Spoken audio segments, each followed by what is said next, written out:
hobby runner, recreational runner. I like to run halves and full marathons. The reason for making this is that last year when training, in 12 months, I had 6 or 7 calf injuries. I forget exactly how many.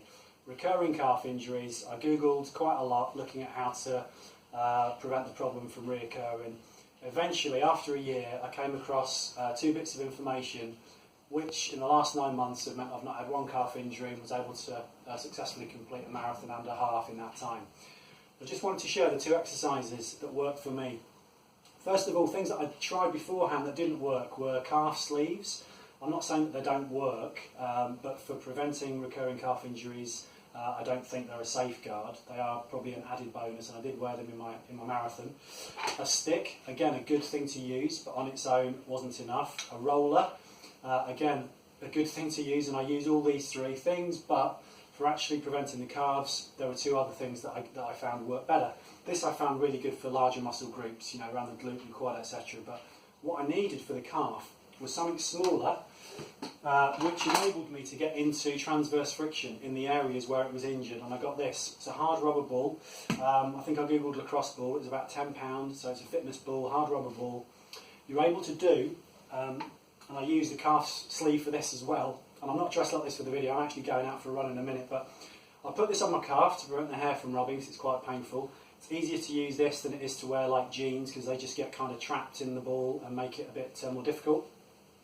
And shall I show you? I'll show you how I do it. So this is the first thing. Like I say, it's cross friction massage, transverse friction massage. I googled quite a lot trying to see how you could do it yourself, and I didn't find anything. But I figured that this might work, and it really does. I've been to 3 massage therapists. None of them were able to get deep enough. Some of them were trying to do it with oil, which doesn't give you enough friction, and it really was a kind of figure it out for yourself, but this works. I'd probably do 5 or 10 minutes on each calf twice a week while I was kind of recovering from injury, and I still do maintenance, probably 5 minutes, you know, twice a week now. You can move it up and go from side to side, you know, move it up and down till you hit the spot, and like I say, 5 or 10 minutes on each leg is ample.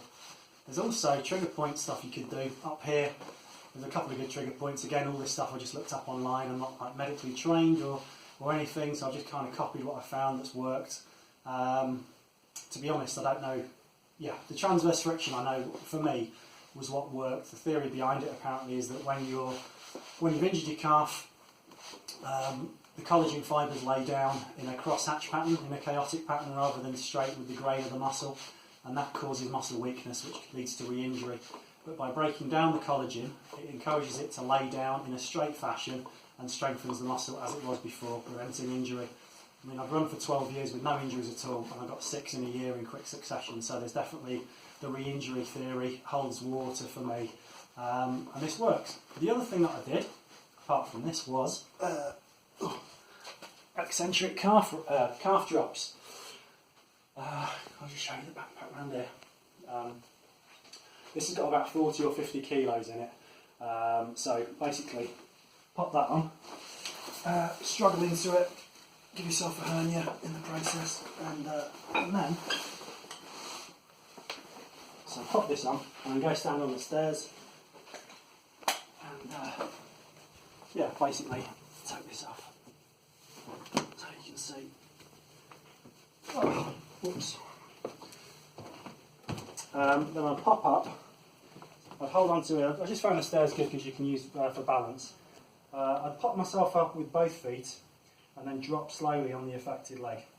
So I do that, try and take as long as I can with it, maybe up to 10 seconds, and pop back up again and drop slowly. So I gather this is called an eccentric calf drop. You can also, so I do probably 10 reps like that, and then I do the left, again it's prevention or prehab as well as rehab, so I do this twice a week as well still, and drop slowly. I then can do bent leg, so you just slightly bend your leg like that, bend your knee rather, and then drop down. I'm shaking, as you can see, I've already done this morning, get the excuses in, and so yeah, probably do 10 of those on that leg, and then 10 on the left. So that's basically 10 straight, 10 bent, and I'll do 3 sets. I like to turn slightly out like that for some reason, I don't know why. I'm just thinking it's sort of by putting the weight slightly on the inside, I'm just firing different side of the calf to a small degree. So I'll do 10 bent, 10 straight, and then this way as well, 10 bent, 10 straight. Takes about 10 minutes. Everything's intense. So that seems to work. Like I say, I've been running since April, it's now November. Touch wood, no calf injuries, and I just wanted to share that in case it helps anybody else out who's getting frustrated at re-injuring themselves. So good luck, and I hope it works for you. Alright, thanks.